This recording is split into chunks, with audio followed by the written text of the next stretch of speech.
Hello friends, welcome to Cortex classes online.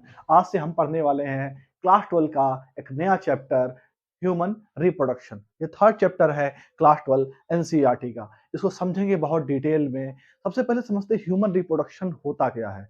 सीधी सी बात है, reproduction क्या होता है। बहुत से बच्चों को कंफ्यूजन यही बात में होता है। शुरू हो गया रिप्रोडक्शन। रिप्रोडक्शन क्या होता है? रिप्रोडक्शन क्या होता है? A power of organism to produce offspring as like himself. मतलब एक ऑर्गेनिज्म का वो पावर जिससे वह अपने जैसे संतानें उत्पन्न कर सकता है, उसी क्या बोलते हैं? रिप्रोडक्शन। जब हम ह्यूमंस के बारे में पढ़ते हैं तो इसे हम क्या बोल देते हैं? Human reproduction. चलिए शुरू करते हैं। ह्यूमन रिप्रोडक्शन, ये चैप्टर आपको सामने दिख रहा होगा। तो ह्यूमन जो होते हैं, लिखा हुआ पहला point, human reproduce sexually and viviparous. मैं आपको बता दूं, ये सारे के सारे पॉइंट क्या हैं? सारे के सारे पॉइंट एनसीईआरटी से लिए गए हैं। तो जो ह्यूमंस होते हैं वे सेक्सुअली रिप्रोडक्शन करते हैं और विविपेरस होते हैं। इसका क्या मतलब होता है?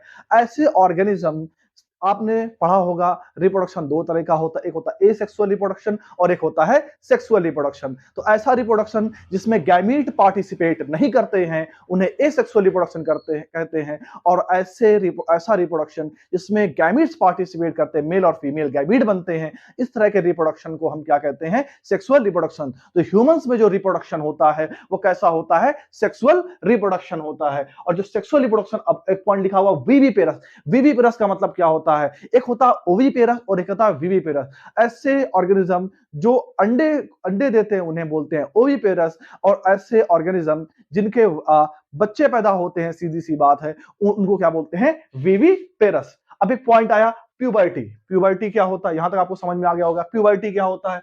Puberty is the time in life when a boy और गर्ल सेक्सुअली मैच्योर। सीधी सी बात है कि एक ऑर्गेनिज्म चाहे, अगर ह्यूमंस की बात हम कर रहे हैं ह्यूमन रिप्रोडक्शन में, जब एक ह्यूमन सेक्सुअल रिप्रोडक्शन करने के कैपेबल हो जाता है तो उसे क्या बोलते हैं? उस टाइम को हम क्या बोलते हैं? कि उसने प्यूबर्टी को अटेंड कर लिया है। लिखा है puberty is the time when life when a boy और गर्ल सेक्सुअली मैच्योर। और वेरी करता है। अब कहेंगे सर यहाँ पे लिखा हुआ है, एनसीईआरटी में लिखा हुआ है लड़कियों के लिए 10 से 14 और लड़कों के लिए 12 से 16 साल, लेकिन ये टाइम वेरी करता है। अगर कहीं पे अगर हम बात करें, कोई ऐसा देश है, जैसे अगर हम बात करें स्कैंडिनेवियन कंट्री की बात करें, अगर हम ठंडे देशों की बात करें हम, तो वहां पे देखेंगे तो जो प्यूबर्टी अटेन करने का टाइम पीरियड है वो ज्यादा होता है एज कम्पेयर जो ऐसे देश जो अर्थ के इक्वेटर पे हैं, जो गर्म देश है, वहां पे प्यूबर्टी जल्दी अटेन कर लेती हैं, जबकि जो ठंडे देश है वहां प्यूबर्टी थोड़ी लेट अटेन करते हैं ऑर्गेनिजम्स या ह्यूमंस की बात करें हम। It causes physical changes. कुछ फिजिकल चेंज होते हैं ह्यूमंस के अंदर। वो क्या क्या होते हैं? मेल के अंदर कुछ चेंज होते हैं, जैसे आप क्या बोलते हैं, जैसे जैसे एक लड़का एडल्ट होता है उसकी स्किन ऑयलियर हो जाती है, उसके शोल्डर वाइडर हो जाते हैं, फेस पे कुछ हेयर्स आ जाते हैं, जिसे हम कहते हैं मुस्टैच आ जाती है, दाढ़ी और मूछें आ जाती हैं, पेनिस का साइज बढ़ जाता है, टेस्टिकल्स, और ऐसा कह सकते हैं हम स्पर्म का फॉर्मेशन शुरू हो जाता है टेस्टिकल्स के अंदर। नेक, चेस्ट और लेग के मसल्स बड़े हो जाते हैं और स्ट्रांग हो जाते हैं। अब बात करते हैं फीमेल्स के अंदर, स्किन इनकी ऑयलियर हो जाती है, आर्म्स के अंदर हेयर आ जाते हैं, प्यूबिक हेयर कैरेक्टरिस्टिक होती है फीमेल की, हिप बोन जो होती है वो वाइडर हो जाती है, लेग मसल बड़ी हो जाती है और स्ट्रॉन्गर हो जाती हैं।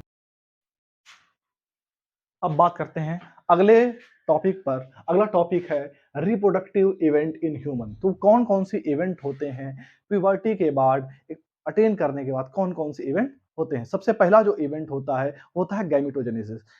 मेल बॉडी और फीमेल बॉडी एडल्ट होने के बाद या प्यूबर्टी अटेंड करने के बाद क्या होता है? मेल के अंदर कुछ चेंजेस होते हैं, टेस्टिकल्स के अंदर स्पर्म का फॉर्मेशन और ओवरी के अंदर ओवम का फॉर्मेशन शुरू हो जाता है। तो सबसे पहला इवेंट क्या है? Gametogenesis, production of sperm and ovum, ये पहला इवेंट है। उसके बाद दूसरा इवेंट क्या होता है? इंसेमिनेशन। इंसेमिनेशन क्या होता है?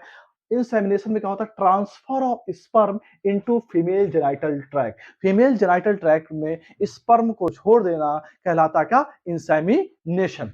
फिर अब बात करते हैं फर्टिलाइजेशन। स्पर्म और ओवम का आपस में कह सकते हैं एक प्रकार से फ्यूजन या मिलन जो होता है उसे सिनगैमी या हम फर्टिलाइजेशन कहते हैं। Fusion of male and female gamete. जब मेल गैमीट और फीमेल गैमीट दोनों का फ्यूजन होता है तो उसको क्या बोलते हैं हम? इसे हम कहते हैं फर्टिलाइजेशन। अब बात करते हैं इम्प्लांटेशन की। तो इम्प्लांटेशन क्या है? जब स्पर्म और ओवम आपस में मिल जाते हैं तो हो जाता है फर्टिलाइजेशन। उसके बाद क्या बनता है, जाइगोट बनता है, और जाइगोट डेवलप कर जाता है किसमें, ब्लास्टोसिस्ट स्टेज में, और ये ब्लास्टोसिस्ट स्टेज में यूट्रस की वॉल से क्या होता है, अटैच हो जाता है। अब बात करते हैं इम्प्लांटेशन। हाँ, जब ब्लास्टोसिस्ट यूट्रस की वॉल से जाकर के जुड़ जाता है, इसको क्या बोलते हैं, इम्प्लांटेशन। गैस्टेशन क्या होता है, उसके बाद क्या होता है, धीरे धीरे ये जो एम्ब्रियो फॉर्मेशन होता है, फिर फीटस का फॉर्मेशन होता है, और फिर उसके बाद गैस्टेशन पीरियड 263 दिन में पूरा का पूरा बेबी फॉर्म हो जाता है। उसके बाद क्या होता है, पार्चुरेशन, डिलीवरी ऑफ द